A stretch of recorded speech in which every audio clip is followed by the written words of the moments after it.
છો breaking news સામે આવ્યા છે, જ્યાં આણંદમાં ઉમરેઠ નગરપાલિકાના ચીફ ઓફિસર પર હુમલાની ઘટના બની છે। આ ઘટના આપ જોઈ શકો છો।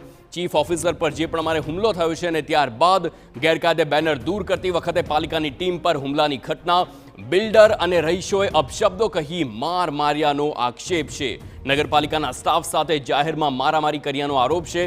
સિરાજી રેસિડેન્સીના બેનરો દૂર કરવા આ ટીમ ગઈ હતી અને હુમલાખોર સામે ફરિયાદ નોંધાવવા chief fire officer police station પહોંચ્યા છે।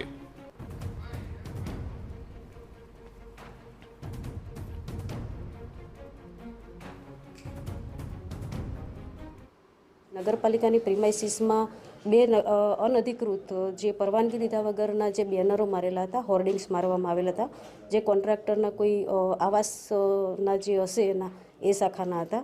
એ ધ્યાને આવતા નગરપાલિકાની ટીમને અમે તે દૂર કરવા ગયા હતા। ત્યાં સુધીમાં જે કોન્ટ્રાક્ટરના ને એના માણસોની જે આખું ટોળું ત્યાં હતું આવી ગયું હતું અને તે લોકોએ એમને તે ઉતારવાની ના પાડી। એટલે અમે એમને રજૂઆત કરી કે તો તમે તમારી રીતે ઉતારી લો, આ પ્રિમાઇસીસમાં તમારે બિનઅધિકૃત તરીકે ના રખાય।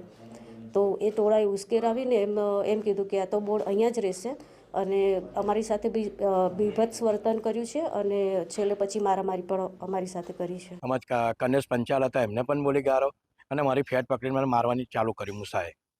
પછી મેં કીધું બેનને ચીફ ઓફિસરને ફોન કર્યો કે બેન તમે આવી જાઓ, શોર્ટ આવું છે અને એ લોકો તમને મળવા માગે છે એમ।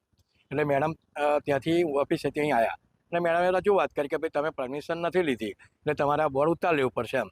તો પેલા જે કોન્ટ્રાક્ટરના માણસો જ્યાં જાહેર કરીને છે અમદાવાદી, એ એમ કે બોર્ડ નહીં ઉતરે એમ।